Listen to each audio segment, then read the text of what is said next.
안녕하세요. 서울에서 반찬 가게 하는 오미자라고 합니다. 제 삶의 낙인 딸이 6개월 전 교통사고로 식물인간 판정을 받고 병원에 누워 있습니다. 그런데 어느 날 전화가 왔습니다. 그 목소리에 지금도 생각하면 가슴이 먹먹해지네요. 제가 겪은 이 이야기는 정말 상상 그 이상입니다. 구독과 좋아요는 큰 힘이 됩니다. 공감 댓글로 함께 해주세요.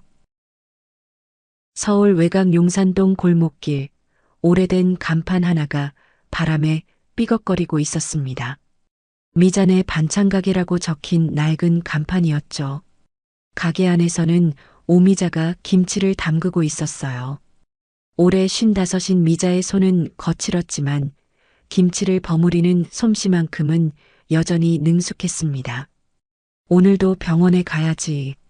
미자는 혼잣말을 중얼거리며 앞치마를 벗었어요. 벽에 걸린 시계가 오후 2시를 가리키고 있었습니다. 매일 이 시간이면 미자는 가게 문을 닫고 병원으로 향했어요. 이미 6개월째 이어지고 있는 일상이었죠. 지하철을 타고 세브란스 병원까지 가는 길, 미자의 마음은 무거웠습니다. 창밖으로 스쳐 지나가는 풍경들이 모두 흐릿하게 보였어요.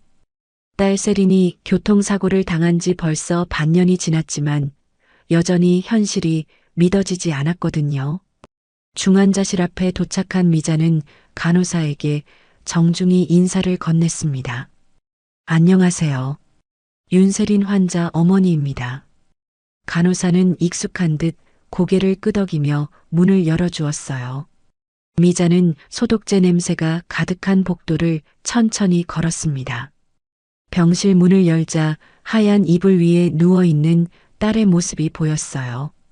윤세린 33세 나이에 이런 일을 당하다니. 미자는 딸의 침대 옆 의자에 앉으며 작은 한숨을 내쉬었습니다. 세린아, 엄마 왔어. 오늘도 엄마가 와서 이야기해 줄게. 세린의 얼굴은 창백했지만 평온해 보였어요. 인공호흡기가 규칙적으로 소리를 내며 작동하고 있었고 각종 의료기기들이 삐삐 소리를 내고 있었습니다. 미자는 딸의 손을 잡으며 말했어요.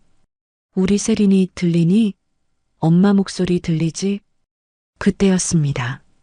세린의 손끝이 미세하게 떨렸어요. 미자는 깜짝 놀라며 딸의 손을 더 꽉 잡았습니다. 세린아, 지금 움직인 거지? 엄마 말 들리는 거 맞지?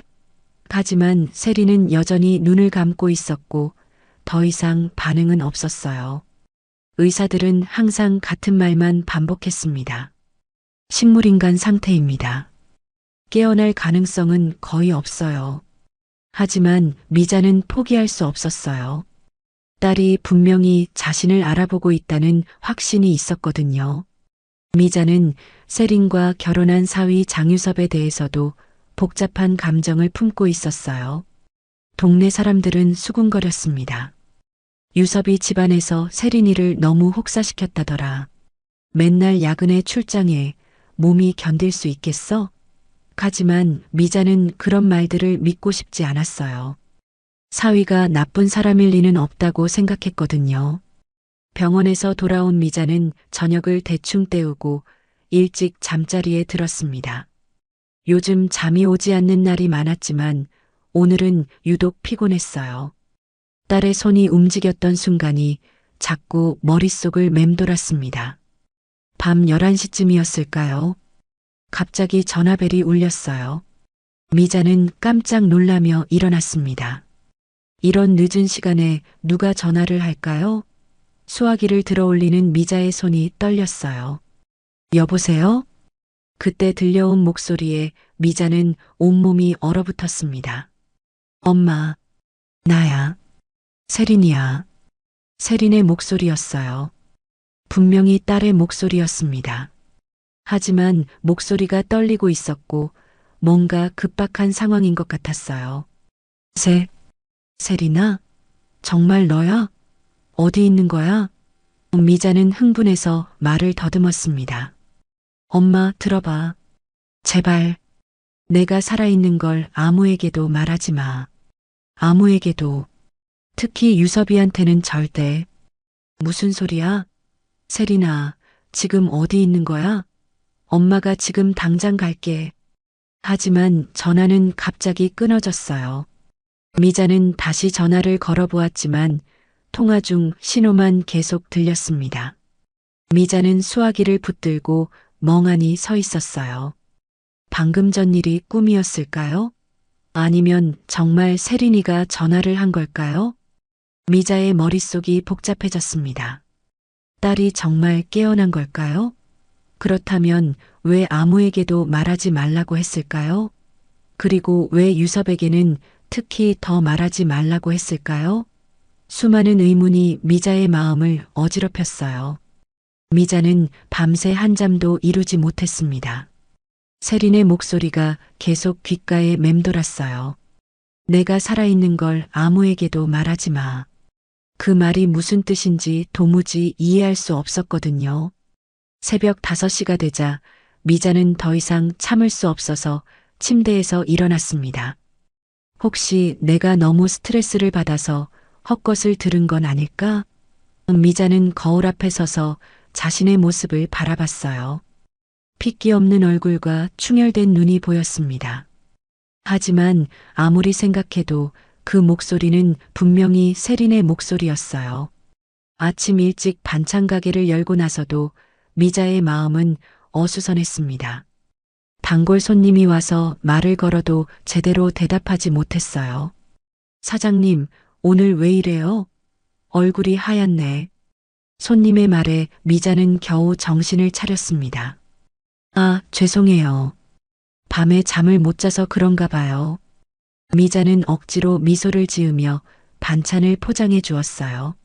하지만 손님이 나간 후에도 계속 시계만 쳐다봤습니다. 빨리 오후가 되어서 병원에 가고 싶었거든요. 오후 2시 미자는 평소보다 일찍 가게 문을 닫고 병원으로 향했습니다. 지하철 안에서도 어젯밤 일이 자꾸 떠올랐어요. 정말 세린이가 깨어나서 전화를 한 걸까요? 그렇다면 왜 병원에 있지 않은 걸까요? 병원에 도착한 미자는 평소와 다르게 발걸음이 빨랐어요. 중환자실로 향하는 복도에서 간호사와 마주쳤습니다. 어머님, 오늘은 일찍 오셨네요. 네, 좀 일찍 와봤어요. 세린이 상태는 어때요? 미자는 조심스럽게 물었어요. 간호사는 고개를 저었습니다. 여전히 같습니다. 특별한 변화는 없어요. 미자의 가슴이 철렁 내려앉았어요. 그럼 어젯밤 전화는 정말 환청이었던 걸까요? 병실 문을 열고 들어선 미자는 딸의 모습을 확인했습니다. 세리는 어제와 똑같이 침대에 누워 있었어요. 인공호흡기 소리도 의료기기들의 삐삐 소리도 모든 게 그대로였습니다. 미자는 실망한 마음으로 딸의 침대 옆에 앉았어요. 세린아, 어젯밤에 정말 엄마한테 전화한 거야? 미자는 작은 목소리로 물었습니다. 하지만 세린은 아무런 반응이 없었어요. 미자는 딸의 손을 잡으며 한숨을 내쉬었습니다. 1시간 정도 있다가 미자는 병원을 나왔어요. 집으로 돌아가는 길에 마음이 더욱 무거워졌습니다. 결국 자신이 너무 딸을 그리워한 나머지 환청을 들었던 것 같았거든요. 다음 날 아침 미자는 평소처럼 가게를 열고 있었습니다. 그런데 택배 기사가 소포 하나를 가져왔어요. 오미자님 택배요. 미자는 고개를 갸웃거렸습니다. 주문한 택배가 없었거든요. 발송인이 누구죠? 익명으로 되어 있네요. 택배 기사의 말에 미자는 더욱 의아해했어요. 하지만 일단 택배를 받았습니다. 소포를 뜯어보니 작은 상자 하나가 들어 있었어요. 상자 안에는 낡은 USB 메모리와 작은 쪽지가 있었습니다. 쪽지에는 이런 글이 적혀 있었어요. 믿을 사람에게 맡기세요. 세린이가 위험합니다. 미자는 온몸에 소름이 돋았습니다. 세린이가 위험하다는 말이 무슨 뜻일까요? 그리고 이 USB에는 무엇이 들어있을까요? 미자는 떨리는 손으로 USB를 컴퓨터에 연결했어요. 화면에 나타난 건 수많은 문서 파일들이었습니다. 제목들을 보니 모두 회사 관련 자료 같았어요. 그런데 자세히 보니 놀라운 내용들이었습니다. 대기업의 비자금 세탁 자료, 불법 로비 명단, 정치인 매수 증거들이 가득했거든요. 이게 뭐지? 미자는 당황했어요. 왜 이런 자료가 자신에게 왔을까요? 그리고 세린이와 무슨 관련이 있을까요? 미자는 머리가 복잡해졌습니다. 그때 문득 옛 기억이 떠올랐어요. 몇 년 전에 만났던 정 형사가 생각났습니다. 동네 사건으로 만났던 분인데 정년 퇴직하셨다고 들었어요. 믿을 만한 사람이 필요하다면 정 형사밖에 없을 것 같았습니다. 미자는 예전에 받았던 명함을 찾아서 정 형사에게 전화를 걸었어요. 안녕하세요, 형사님. 용산동에서 반찬 가게 하는 오미자입니다. 혹시 시간 되시면 뵐 수 있을까요? 급한 일이 있어서요. 정 형사는 흔쾌히 만나자고 했습니다. 오후에 근처 카페에서 만나기로 약속했어요. 미자는 USB를 조심스럽게 가방에 넣고 카페로 향했습니다. 정 형사는 예전과 다르게 많이 늙어 보였어요. 하지만 눈빛만은 여전히 예리했습니다. 무슨 일이세요? 정 형사의 물음에 미자는 지난 이틀간 있었던 일을 모두 털어놓았어요. 세린의 교통사고부터 어젯밤 전화, 그리고 오늘 받은 택배까지. 정 형사는 USB를 받아보더니 노트북으로 내용을 확인했습니다. 파일들을 하나씩 열어보던 정 형사의 표정이 점점 굳어졌어요. 이건 정말 큰 사건이네요. 정 형사는 심각한 목소리로 말했습니다. 이 자료들이 진짜라면 여기 나온 회사들은 모두 수십억 원대의 비자금을 운영하고 있습니다. 그리고 정치인들을 매수해서 각종 특혜를 받았고요. 정 형사의 설명에 미자는 더욱 당황했어요. 그런데 이게 우리 세린이랑 무슨 상관이 있을까요? 세린 씨 남편분이 어느 회사에 다니시죠? 정 형사의 질문에 미자는 답했어요. 대한건설이라는 회사예요. 정 형사는 고개를 끄덕였습니다. 그 회사도 여기 명단에 있네요. 아마 세린 씨가 이 자료들을 발견했고 그래서 위험에 처한 것 같습니다. 정 형사는 잠시 생각하더니 충격적인 말을 했어요. 미자 씨, 이건 그냥 교통사고가 아닙니다. 누군가 의도적으로 덮었습니다. 정 형사의 말에 미자는 온몸이 떨렸습니다. 의도적으로 덮었다는 게 무슨 뜻이에요? 미자의 목소리가 떨렸어요. 정 형사는 주변을 살핀 후 목소리를 낮췄습니다. 일단 병원부터 다시 가봐야겠어요. 세린 씨의 의료 기록과 사고 당시 상황을 자세히 확인해야 합니다. 정 형사는 노트북을 덮으며 일어섰어요. 지금 당장 가시죠. 두 사람은 서둘러 병원으로 향했습니다. 지하철 안에서 미자는 계속 불안했어요. 형사님, 정말 우리 세린이가 위험한 건가요? 아직 확실하지는 않습니다. 하지만 이 자료들이 진짜라면 세린 씨는 매우 중요한 증인이에요. 병원에 도착한 정 형사는 먼저 원무과로 향했습니다. 안녕하세요. 퇴직 형사 정재훈입니다. 윤세린 환자의 의료 기록을 확인하고 싶은데요. 정 형사가 신분증을 보여주자 직원이 당황했어요. 죄송하지만 환자 개인정보는 함부로 공개할 수 없습니다. 이건 사건과 관련된 조사입니다. 환자 보호자도 함께 왔고요. 정 형사는 미자를 가리키며 말했어요.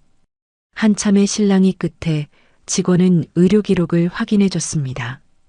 정 형사는 기록을 꼼꼼히 살펴보더니 이상한 점을 발견했어요. 미자 씨, 여기 좀 보세요. 세린 씨의 뇌파 검사 결과가 이상합니다.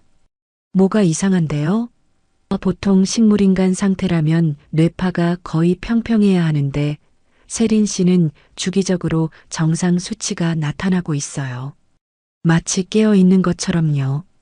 정 형사의 설명에 미자는 깜짝 놀랐어요. 그럼 우리 세린이가 정말 깨어 있다는 뜻인가요? 그럴 가능성이 높습니다. 하지만 더 확인해 봐야 해요. 정 형사는 의료진을 찾아갔습니다. 담당 의사를 만난 정 형사는 직접적으로 물었어요. 세린 환자의 상태에 대해 자세히 설명해 주세요. 뇌파 검사 결과가 좀 이상한 것 같은데요. 의사는 당황한 기색을 보였습니다. 그건 의료진만 알 수 있는 사항이고, 저는 퇴직 형사입니다. 이 사건에 대해 조사하고 있어요. 정 형사가 단호하게 말하자 의사의 얼굴이 더욱 굳어졌어요. 잠깐만요. 잠깐만 기다려 주세요.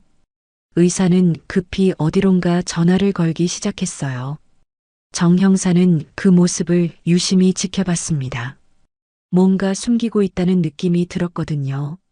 형사님, 죄송하지만 오늘은 여기서 그만해 주시면 좋겠습니다. 원장님이 부르세요. 의사는 겁에 질린 표정으로 말했어요. 정 형사는 더 이상 추궁하지 않고 미자와 함께 병실로 향했습니다. 중환자실 앞에 도착한 두 사람은 간호사에게 면회를 요청했어요.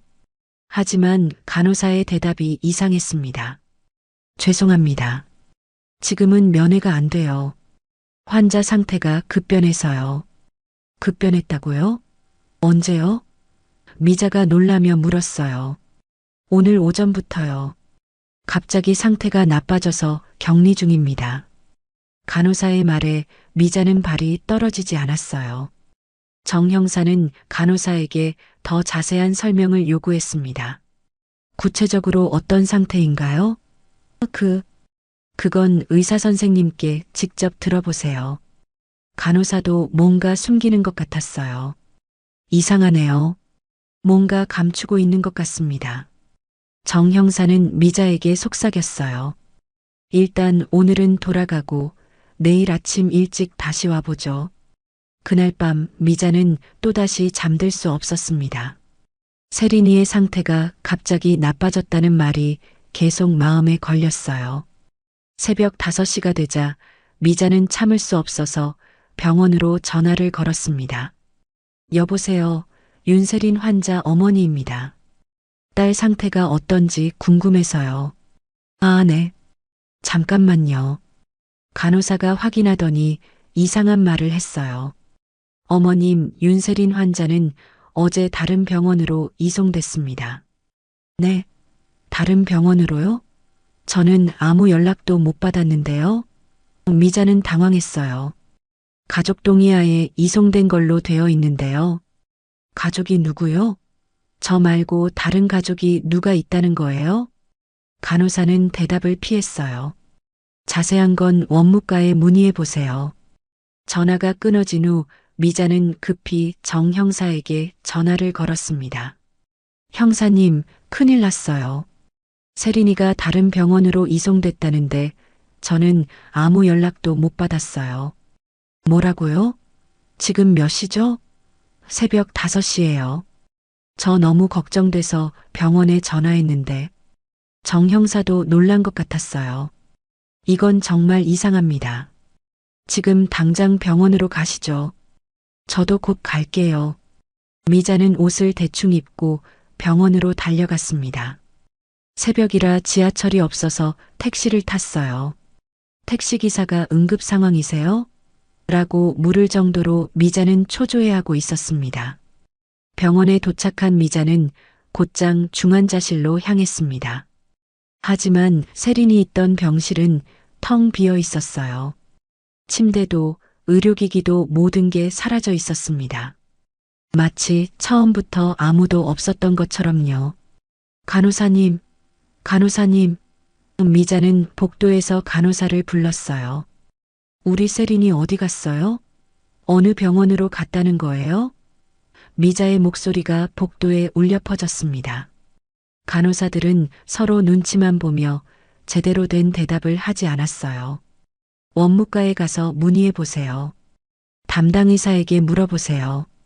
모두 책임을 미루기만 했습니다. 그때 정 형사가 도착했어요. 정 형사는 주변 상황을 빠르게 파악하더니 미자에게 말했습니다. 미자 씨, 진정하세요. 일단 원무과에 가서 정확한 이송 기록을 확인해 봅시다. 원무과 직원은 처음엔 개인정보라며 거부했지만 정 형사가 강력히 요구하자 마지못해 기록을 보여줬어요. 그런데 이송 동의서에 서명한 사람은 미자가 아니었습니다. 장유서? 이게 누구예요? 정 형사가 물었어요.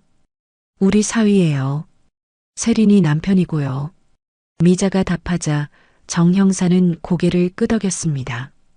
그런데 어느 병원으로 이송됐는지는 기록이 없네요. 이상하네요. 그럼 우리 세린이 지금 어디 있다는 거예요? 미자는 울음을 터뜨릴 것 같았어요. 정 형사는 침착하게 말했습니다. 미자 씨, 이건 단순한 병원 이송이 아닙니다. 누군가 세린 씨를 의도적으로 숨긴 겁니다. 정 형사의 말에 미자는 온몸이 떨렸어요. 그쪽에서 세린 양을 빼돌렸군요. 이건 단순한 사건이 아닙니다. 정 형사는 미자를 진정시킨 후 본격적인 조사에 나섰습니다. 미자 씨, 일단 장유섭이라는 사람부터 조사해 봐야겠어요. 그가 왜 세린 씨를 다른 곳으로 옮겼는지 알아내야 합니다. 두 사람은 병원을 나와 근처 카페로 향했어요. 정 형사는 노트북을 꺼내며 말했습니다. 제가 아직 경찰청 내부 시스템에 접근할 수 있거든요. 장유섭의 신상 정보부터 확인해 보죠. 컴퓨터 화면에 장유섭의 정보가 나타났습니다. 36살 대한건설 부장, 강남 아파트 거주. 겉으로 보기엔 평범한 직장인 같았어요. 하지만 정 형사는 더 깊이 파고들었습니다. 미자 씨, 장유섭의 계좌 이동 내역을 보니까 이상한 점이 있네요. 최근 몇 달간 큰 돈이 계속 들어오고 있어요. 정 형사가 화면을 가리키며 말했어요. 이 정도 금액은 보통 월급으로는 불가능한 수준입니다. 미자는 놀랐어요. 얼마나 큰 돈인데요? 월 평균 3천만 원 정도 들어오고 있어요. 그런데 출처가 불분명합니다. 정 형사의 말에 미자는 더욱 의아해했어요. 그리고 더 이상한 건 세린 씨 사고 이후로 입금액이 더 늘었다는 점이에요. 정 형사는 심각한 표정으로 말했습니다. 누군가 장유섭에게 돈을 주고 있고 그 대가로 세린 씨를 숨기고 있는 것 같아요. 정 형사는 다시 컴퓨터를 조작했습니다. 장유섭의 차량 이동 경로도 추적해 보죠. 교통 단속 카메라 기록을 확인하면 그의 동선을 알 수 있어요. 한참 후 정 형사가 흥미로운 것을 발견했어요. 미자 씨, 이거 보세요. 어제 새벽 3시경에 장유섭의 차량이 지방 고속도로에서 포착됐어요. 충청도 방향으로 향하고 있었습니다. 충청도요? 거기 가서 뭘 한 걸까요? 미자가 물었어요. 아마 세린 씨를 어딘가로 옮긴 것 같습니다. 더 추적해보죠. 정 형사는 계속 기록을 뒤져봤어요. 몇 시간의 추적 끝에 정 형사는 놀라운 사실을 발견했습니다. 찾았어요. 충청북도 음성군의 한 폐창고 근처 CCTV에서 결정적인 장면이 포착됐어요. 화면에는 한 여성이 다른 여성을 부축하고 있는 모습이 보였어요. 부축을 받고 있는 여성은 분명히 세린이었습니다. 그리고 그녀를 부축하고 있는 여성은 처음 보는 사람이었어요. 세린이 걸어가고 있네요. 미자는 흥분했어요. 그럼 우리 딸이 정말 깨어난 거예요? 그런 것 같습니다. 하지만 왜 숨어 다니고 있는지가 문제죠. 정 형사는 CCTV 화면을 더 자세히 분석했어요. 저 여성은 누구일까요? 미자가 물었어요. 잘 모르겠어요. 하지만 세린 씨를 도와주고 있는 것 같네요. 정 형사는 주변 차량들도 확인했습니다. 그런데 이상한 게 있어요. 저기 보이는 검은색 SUV 번호판이 장유섭의 차량과 같네요. 정 형사가 화면을 확대하며 말했어요. 그럼 장유섭이 세린 씨를 쫓아가고 있었다는 뜻일까요? 미자는 불안해졌어요. 그럼 우리 세린이가 위험한 거 아닌가요? 그럴 가능성이 높습니다. 좀 더 조사해 봐야겠어요. 정 형사는 다른 CCTV 기록도 확인하기 시작했어요. 추가 조사 결과 충격적인 사실이 드러났습니다. 세린의 교통사고 당일 CCTV를 확인해 보니 사고가 일어나기 직전 장유섭의 차량이 현장 근처에 있었던 거예요. 이건 우연의 일치라기엔 너무 이상해요. 정 형사는 심각한 표정을 지었습니다. 혹시 장유섭이 세린 씨의 사고에 관여했을 가능성도 있어요. 정 형사는 더 깊이 파고들었습니다. 장유섭의 회사인 대한건설과 USB에 들어있던 비자금 자료를 교차 확인해 봤어요. 그 결과 놀라운 연결고리가 발견됐습니다. 미자 씨, 대한건설이 USB 자료에 나온 주요 회사 중 하나예요. 그리고 세린 씨가 대한건설 회계팀에서 일했었다고 나와 있네요. 정 형사의 설명에 미자는 깜짝 놀랐어요. 세린이가 회계팀에서 일했다고요? 저는 그냥 일반 사무직이라고만 들었는데요. 아니에요. 세린 씨는 대한건설의 재무 담당 과장이었어요. 회사의 모든 돈 흐름을 알 수 있는 위치였죠. 정 형사는 계속 설명했어요. 아마 세린 씨가 회사의 비자금 운용을 발견했을 거예요. 그리고 그 증거를 수집하다가 들키게 됐고 장유섭이 그걸 막기 위해서 그래서 우리 세린이를 죽이려고 했다는 말인가요? 미자의 목소리가 떨렸어요. 그럴 가능성이 높습니다. 하지만 다행히 세린 씨가 살아남았고 지금은 스스로를 보호하기 위해 숨어 있는 것 같아요. 정 형사는 또 다른 충격적인 사실을 발견했습니다. 그런데 미자 씨, 장유섭이 최근에 다른 여자와 결혼했다는 기록이 있어요. 네, 다른 여자요?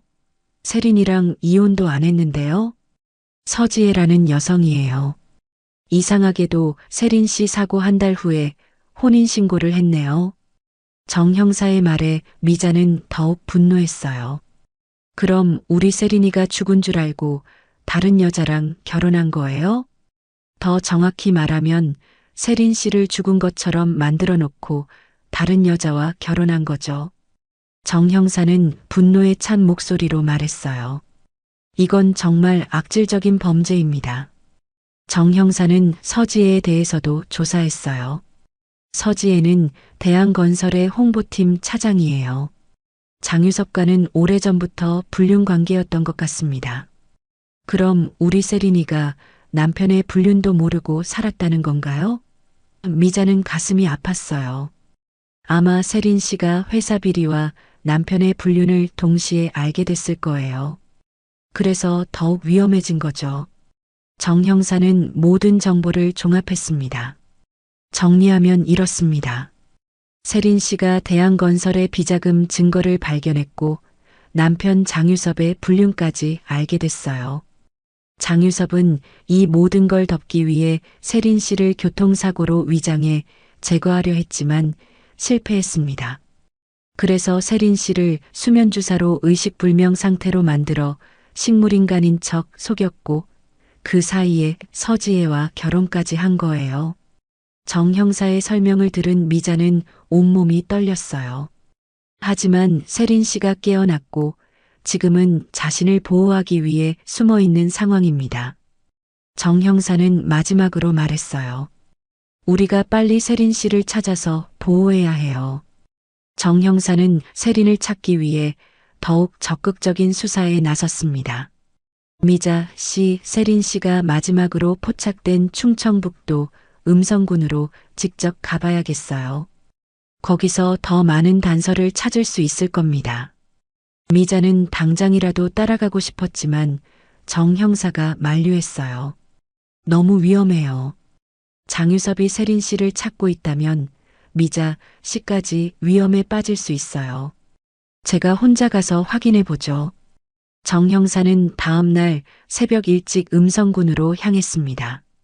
CCTV에서 세린이 마지막으로 포착된 폐창고 주변부터 수색을 시작했어요. 주변은 인적이 드문 농촌 지역이었고 여기저기 버려진 건물들이 많았습니다. 폐창고 근처를 돌아다니던 정 형사는 마을 이장을 만났어요. 혹시 이 근처에서 젊은 여성 2명을 본 적 있으세요? 정 형사가 세린의 사진을 보여주자 이장이 고개를 끄덕였습니다.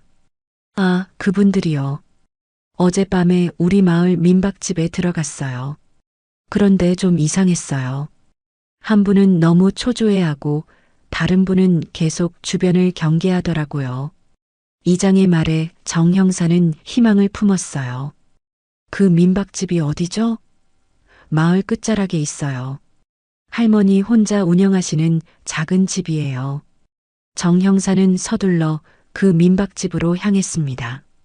민박집 할머니를 만난 정 형사는 조심스럽게 물었어요. 어젯밤에 젊은 여성 2분이 투숙했다고 들었는데요. 네, 맞아요. 그런데 그중 한 분이 많이 아파 보이더라고요.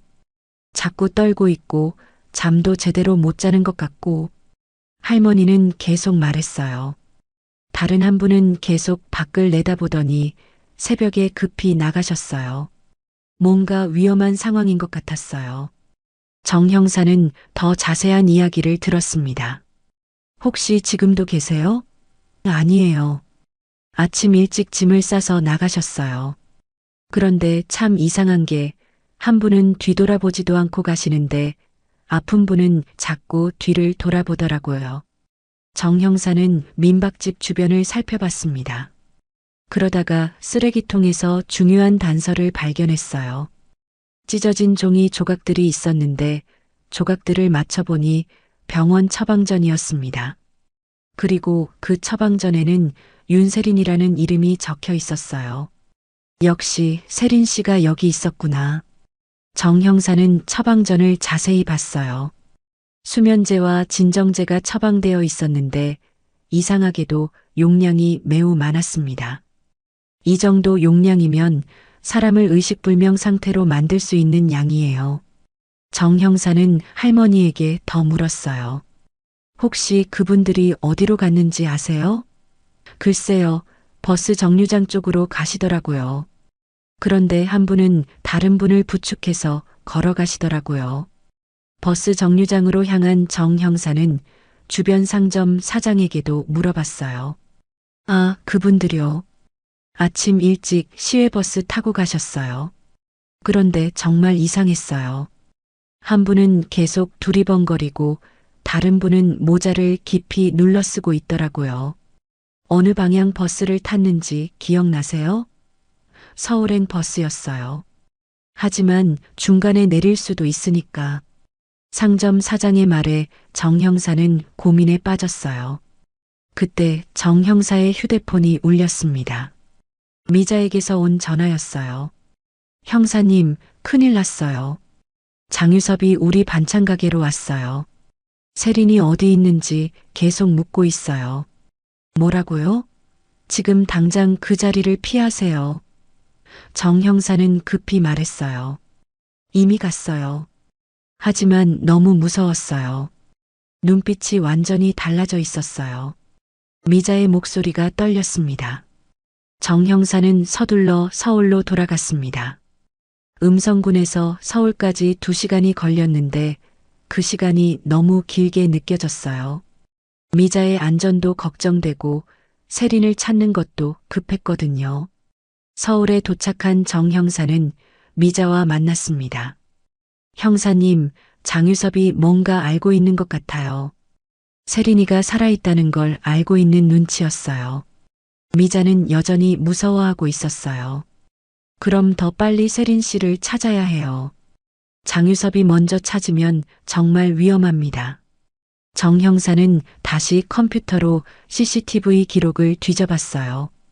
한참을 찾던 정 형사가 갑자기 소리쳤어요. 찾았어요. 경기도 파주의 한 요양원 근처에서 세린 씨가 포착됐어요. 화면에는 모자를 깊이 쓴 여성이 요양원으로 들어가는 모습이 보였습니다. 그 요양원이 어떤 곳이에요? 미자가 물었어요.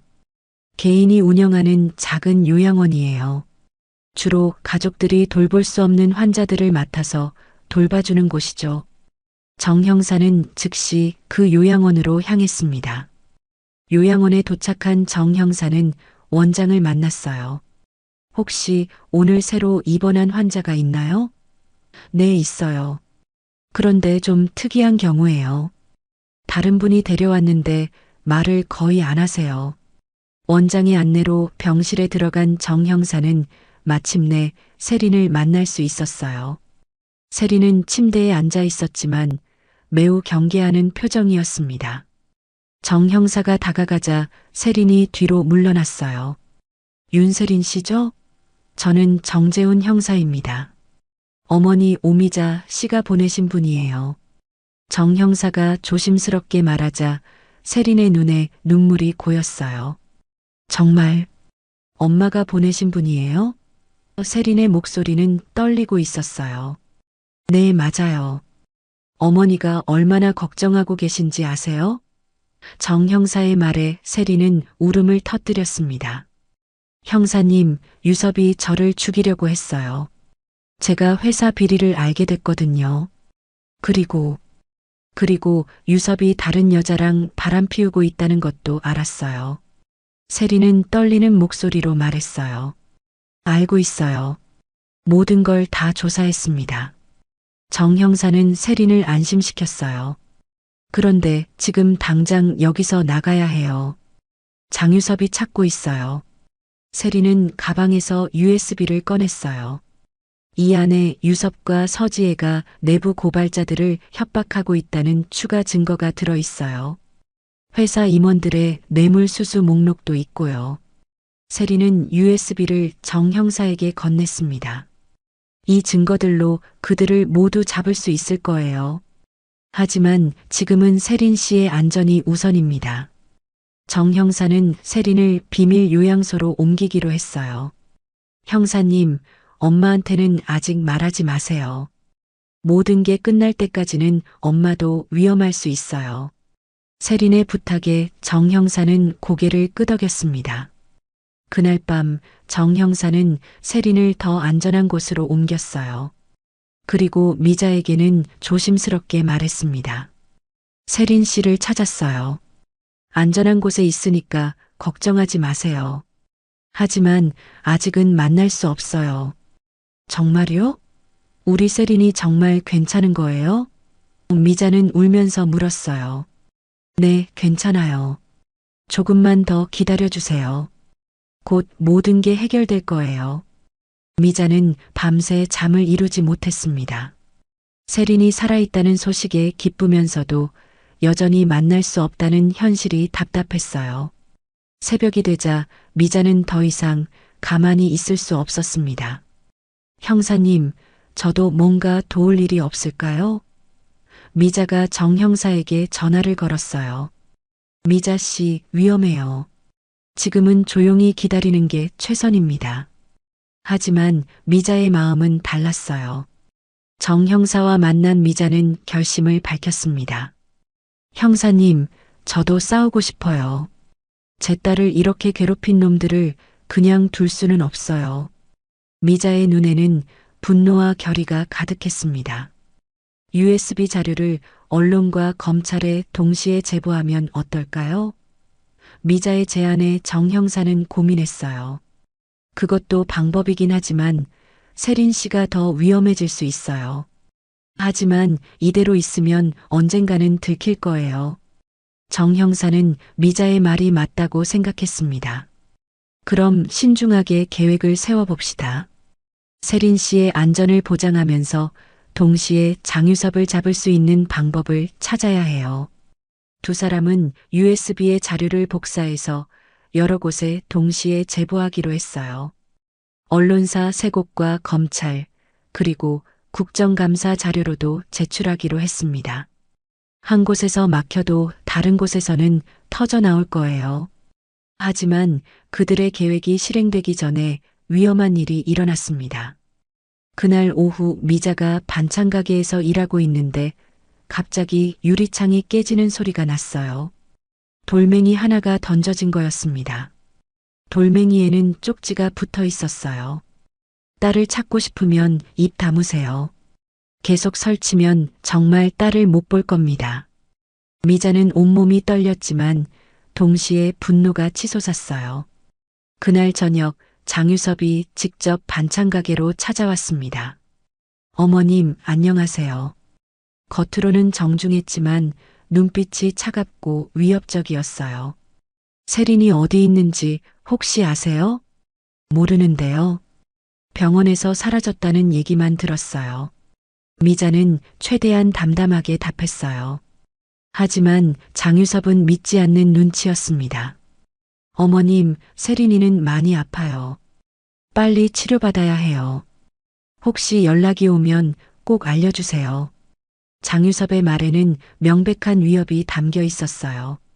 안 그러면 어머님도 위험할 수 있어요. 장유섭이 나간 후 미자는 정 형사에게 급히 전화했습니다. 형사님, 장유섭이 직접 왔어요. 이제 시간이 없는 것 같아요. 그럼 내일 당장 제보합시다. 더 늦으면 정말 위험해요. 다음 날 새벽 미자와 정 형사는 계획을 실행에 옮겼습니다. 먼저 조선일보, 중앙일보, 한겨레 세 곳의 탐사보도팀에 동시에 자료를 보냈어요. 그리고 서울중앙지검 특수부에도 고발장과 함께 자료를 제출했습니다. 이제 돌아갈 수 없어요. 끝까지 가야 합니다. 미자는 각오를 다졌어요. 정 형사도 고개를 끄덕였습니다. 미자 씨, 용기 있는 선택이에요. 오후가 되자 언론사들에서 연락이 오기 시작했어요. 확인해 본 결과 매우 중요한 자료네요. 내일 일면에 보도하겠습니다. 기자의 말에 미자는 안도했어요. 하지만 그날 밤 미자의 반찬 가게에 또다시 위협이 가해졌습니다. 이번에는 가게 유리창 전체가 깨져 있었고 벽에는 빨간 페인트로 죽고 싶나라는 글씨가 써져 있었어요. 이웃들이 모여들어 걱정하며 물었어요. 사장님, 무슨 일이에요? 신고해야 하는 거 아닌가요? 하지만 미자는 더 이상 무서워하지 않았습니다. 괜찮아요. 이런 일로는 굴복 안 해요. 미자는 깨진 유리를 치우며 단호하게 말했어요. 딸을 잃고 사는 삶은 이미 지옥이에요. 이제는 너희가 당할 차례야. 그날 밤 정 형사가 찾아왔어요. 미자 씨, 정말 괜찮으세요? 다른 곳으로 피하는 게 어떨까요? 아니에요. 여기서 끝까지 버틸 거예요. 도망가면 그들이 이기는 거잖아요. 정 형사는 미자의 의지를 보고 감동했습니다. 알겠습니다. 제가 밤새 지켜드릴게요. 내일이면 모든 게 공개될 테니까요. 다음 날 새벽 언론사들이 일제히 보도를 시작했습니다. 대기업 비자금 운용 실태 폭로, 건설업계 정치인 로비 의혹, 회계 담당자 살해, 시도 사건 등의 제목으로 일면을 장식했어요. 미자는 새벽부터 TV 뉴스를 보면서 기다렸습니다. 아침 뉴스에서 앵커가 말했어요. 대한건설을 비롯한 주요 건설업체들의 비자금 운용 실태가 폭로되면서 검찰이 전격 수사에 나섰습니다. 그리고 이 사건을 폭로한 회계 담당자가 의문의 교통사고를 당한 후 실종된 상태여서 관련 수사도 병행될 예정입니다. 뉴스를 보던 미자는 눈물을 흘렸어요. 정 형사가 전화를 걸어왔어요. 미자 씨, 성공했어요. 검찰이 아침 일찍부터 대한건설과 장유섭 집을 동시에 압수수색했어요. 정말요? 그럼 이제 우리 세린이가 안전한 건가요? 아직 장유섭을 체포하지는 못했어요. 하지만 곧 체포영장이 나올 거예요. 정 형사의 말에 미자는 안도의 한숨을 내쉬었어요. 오후에 미자는 기자회견을 열기로 했습니다. 많은 기자들이 몰려왔고 미자는 떨리는 목소리로 말했어요. 제 딸 윤세리는 살아있습니다. 하지만 아직은 말할 수 없습니다. 그녀가 진실을 지키기 위해 사라졌기 때문입니다. 저는 딸을 믿습니다. 그리고 진실이 반드시 승리할 것이라고 믿습니다. 미자의 발언은 전국으로 생중계됐어요. 그날 저녁 마침내 장유섭 체포 소식이 전해졌습니다. 도피 중이던 장유섭이 인천공항에서 검거됐습니다. 뉴스를 본 미자는 주저앉아 울었어요. 드디어 정의가 실현되는 순간이었습니다. 장유섭이 체포된 다음 날 검찰청은 분주했습니다. 특수부 검사들이 USB에 담긴 자료를 바탕으로 본격적인 수사에 착수했어요. 대한건설 본사에는 아침 일찍부터 수사관들이 몰려들었습니다.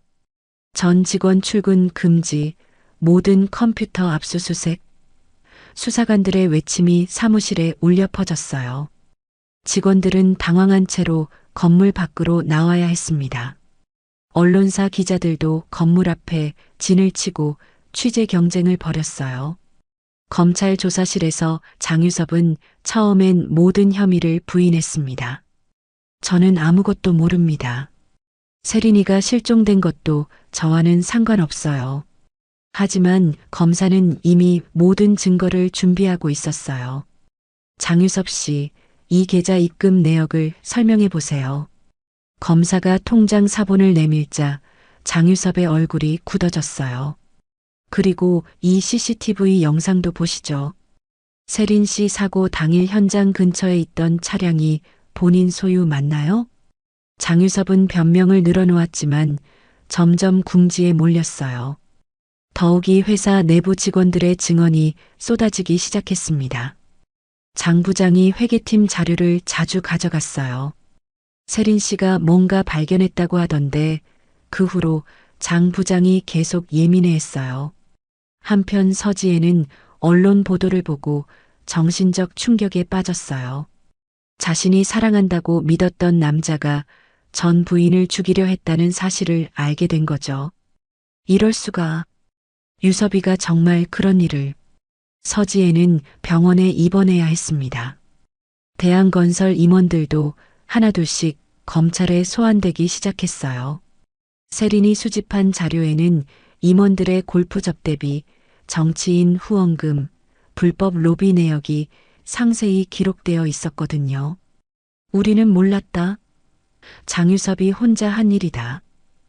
임원들은 서로에게 책임을 떠넘기기 바빴어요. 하지만 세린이 수집한 녹음 파일에는 임원들이 직접 지시하는 내용들이 들어 있었습니다. 미자는 매일 뉴스를 보며 사건의 진행 상황을 지켜봤어요. 대한건설 회장 긴급 체포, 비자금 규모 수백억 원 추정, 정치인 연루 의혹 확산 등의 뉴스가 연일 보도됐습니다. 정 형사가 미자를 찾아와 말했어요. 미자 씨, 세린 씨가 수집한 자료가 정말 대단해요. 이 정도면 관련자들을 모두 처벌할 수 있어요. 우리 세린이가 정말 용감했구나. 미자는 딸을 자랑스러워했어요. 검찰 조사가 계속되면서 장유섭의 범행 동기도 명확해졌습니다. 세린이 회사의 비자금 운용을 발견했고 동시에 장유섭과 서지혜의 불륜도 알게 됐어요. 장유섭은 모든 걸 덮기 위해 세린을 제거하려 했던 거죠. 세린이 너무 많이 알았어요. 회사 비리뿐만 아니라 제 개인적인 일까지. 장유섭은 결국 일부 사실을 인정하기 시작했어요. 하지만 여전히 살인 시도는 부인했습니다. 그러던 중 결정적인 증거가 나왔어요. 세린이 몰래 녹음한 파일에서 장유섭이 누군가와 통화하는 내용이 발견된 거예요. 세린을 조용히 처리해야 해. 너무 많이 알았어. 장유섭의 목소리가 선명하게 들렸습니다. 이 녹음 파일이 공개되자 여론이 완전히 돌아섰어요. 악질 중에 악질, 부인 살해 시도한 악마 등의 댓글이 인터넷에 쏟아졌습니다. 장유섭의 변호사마저 변론을 포기할 정도였어요. 미자는 기자들의 인터뷰 요청이 쇄도했지만 대부분 거절했어요. 대신 한 번의 인터뷰에서 이렇게 말했습니다. 제 딸은 정의를 위해 목숨을 걸었어요. 그 용기가 오늘의 결과를 만들었습니다. 하지만 아직 끝나지 않았어요. 딸이 완전히 안전해질 때까지는 안심할 수 없어요. 미자의 말에 많은 사람들이 감동했어요. 용산동 반찬가게에는 시민들이 보낸 꽃다발과 응원 메시지가 가득했습니다. 한편 서지에는 병원에서 장유섭과의 결혼 무효 소송을 준비하고 있었어요. 저도 속은 피해자예요. 그 사람의 정체를 전혀 몰랐어요. 서지에는 기자들에게 눈물로 호소했습니다. 검찰은 장유섭에 대해 살인미수, 감금, 협박, 업무상 배임 등 총 15개 혐의로 구속 기소했어요. 구형량은 무기징역이었습니다. 피고인의 범행은 계획적이고 잔혹하며 반성의 기미도 보이지 않습니다. 대한건설도 법정 관리에 들어갔어요. 회사 임원 대부분이 구속되면서 정상적인 경영이 불가능해진 거죠. 수십 년간 쌓아온 회사가 하루아침에 무너졌다는 직원들의 한탄이 언론에 보도됐습니다. 세린의 용기 있는 고발로 시작된 사건은 건설업계 전체를 뒤흔들었어요. 다른 건설회사들도 자발적으로 비리를 신고하기 시작했고 정부는 건설업계 전반에 대한 대대적인 감사를 시작했습니다. 미자는 매일 정 형사에게 물었어요. 이제 우리 세린이 만날 수 있나요? 곧이에요, 미자 씨. 재판이 시작되면 세린 씨가 증인으로 나와야 해요. 그때까지만 조금 더 기다려주세요. 드디어 장유섭의 첫 재판이 열리는 날이 왔습니다. 법정에는 수많은 기자들과 시민들이 몰려들었어요. 장유섭은 수갑을 찬 채로 법정에 나타났는데 예전의 당당한 모습은 찾아볼 수 없었습니다. 피고인 장유섭, 모든 혐의를 인정하십니까? 판사의 질문에 장유섭은 고개를 숙인 채 대답했어요. 인정합니다. 법정에 있던 모든 사람들이 안도의 한숨을 내쉬었습니다. 그날 저녁 뉴스에서는 장유섭 모든 혐의 인정, 무기징역 구형이라는 속보가 나왔어요. 미자는 TV 앞에서 눈물을 흘리며 말했어요. 세린아, 이제 정말 끝났구나. 엄마가 해냈어. 장유섭의 재판이 끝나고 몇 달이 지났습니다. 계절은 어느새 봄으로 바뀌었고 용산동 골목길에도 따뜻한 바람이 불어왔어요. 미자의 반찬 가게는 예전보다 더 많은 손님들로 북적였습니다. 사장님, TV에서 봤어요. 정말 대단하세요. 단골 손님들이 미자를 격려해 주었어요. 하지만 미자의 마음 한편에는 여전히 공허함이 있었습니다. 세린을 아직 만나지 못했거든요. 정 형사는 가끔 안부 전화를 걸어왔어요. 세린 씨는 잘 지내고 있어요. 곧 만날 수 있을 거예요. 하지만 구체적인 날짜는 말해주지 않았습니다. 아마 세린이 아직 준비가 안 된 것 같았어요. 그날도 평범한 하루였습니다. 미자는 아침 일찍 가게를 열고 김치를 담그고 있었어요. 창밖으로는 벚꽃잎이 하얗게 날리고 있었습니다. 올해 벚꽃이 참 예쁘네. 미자는 혼잣말을 중얼거렸어요. 오후 2시쯤 가게 문이 살짝 열렸습니다. 안녕하세요. 낯선 목소리가 들려왔어요. 미자가 고개를 들어보니 마스크를 쓰고 모자를 깊이 눌러 쓴 여성이 서 있었습니다. 어서 오세요. 뭘 드릴까요? 미자는 평소처럼 인사했어요. 그런데 그 여성이 마스크를 천천히 벗는 순간 미자는 깜짝 놀라 일어섰습니다. 세린아? 엄마. 세린의 목소리는 떨리고 있었어요. 두 사람은 잠시 서로를 바라보며 말없이 서 있었습니다. 시간이 멈춘 것 같았어요. 그리고 거의 동시에 서로를 향해 달려갔습니다. 세린아, 우리 세린아. 미자는 딸을 꽉 안으며 울음을 터뜨렸어요. 엄마, 미안해요. 정말 미안해요. 세린도 엄마 품에서 아이처럼 울었습니다. 지난 몇 달간의 고생이 모두 쏟아져 나오는 것 같았어요. 한참을 안고 있던 두 사람은 가게 안쪽으로 들어갔어요. 미자는 딸의 얼굴을 자세히 살펴봤습니다. 많이 야위었지만 건강해 보였어요. 많이 힘들었지? 엄마가 몰라서 미안해. 아니에요, 엄마. 엄마가 용기를 내주셔서 제가 이렇게 돌아올 수 있었어요. 세리는 엄마의 손을 잡으며 말했어요. 기사 보고 정말 자랑스러웠어요. 우리 엄마가 이렇게 강한 분인 줄 몰랐어요. 미자는 딸에게 그동안의 이야기를 들려줬어요.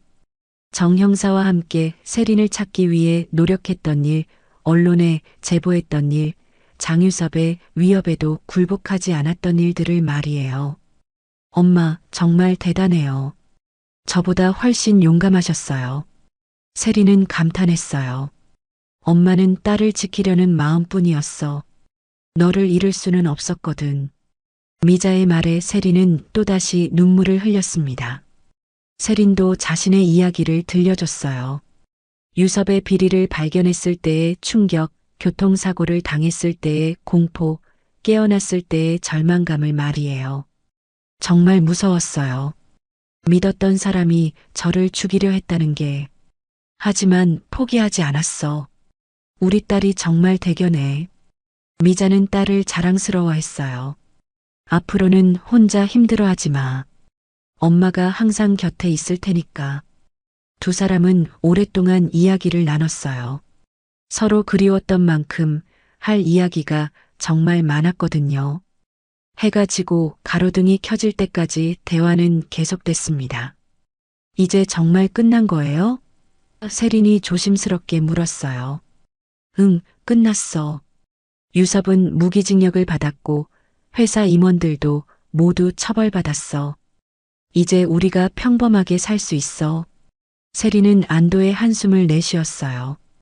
그동안 정말 무서웠어요. 언제 또 잡힐지 몰라서 밤에 잠도 제대로 못 잤어요. 이제 괜찮아. 엄마가 지켜줄게. 그때 정 형사가 가게로 찾아왔어요. 미자 씨, 세린 씨가 오셨네요. 정 형사는 두 사람의 모습을 보고 미소를 지었습니다. 정말 다행이에요. 고생 많이 하셨어요. 형사님, 정말 감사해요. 형사님이 아니었다면. 세린이 고개를 숙여 인사하자 정 형사가 말을 막았어요. 아니에요. 세린 씨와 어머님의 용기가 있었기 때문에 가능한 일이었어요. 정 형사는 마지막 소식을 전해줬어요. 참, 대한건설이 완전히 해체됐어요. 그리고 피해자들에게 배상금도 지급될 예정이에요. 세린 씨도 상당한 금액을 받으실 거예요. 돈은 중요하지 않아요. 진실이 밝혀진 게 가장 중요해요. 세린의 말에 미자와 정 형사는 고개를 끄덕였습니다. 밤이 깊어갈 무렵 정 형사는 먼저 자리를 떴어요. 이제 정말 평범하게 사세요. 더 이상 위험한 일은 없을 거예요. 정 형사의 인사를 받으며 두 사람은 혼자가 됐습니다. 엄마, 이제 어떻게 할까요? 세린이 물었어요. 뭘 어떻게 해? 예전처럼 살면 되지. 내가 원한다면 가게 일도 도와주고. 미자의 말에 세린은 웃었어요. 좋아요. 엄마랑 함께 반찬 가게 하고 싶어요.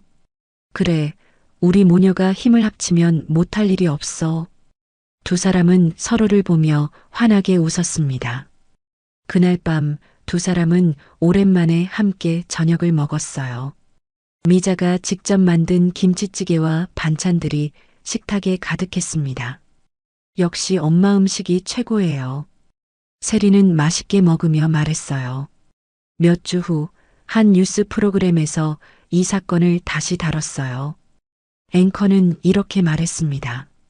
세상을 바꾼 것은 거대한 권력이 아닌 딸을 믿은 한 어머니였습니다. 그 뉴스를 보며 미자와 세린은 서로를 바라봤어요. 우리가 정말 대단한 일을 해낸 거구나. 네, 엄마. 정말 자랑스러워요. 봄바람이 불어오는 용산동 골목길, 미잔의 반찬 가게에는 오늘도 따뜻한 웃음소리가 울려 퍼지고 있었습니다. 진실이 승리한 그날 이후 두 사람의 새로운 시작이었어요.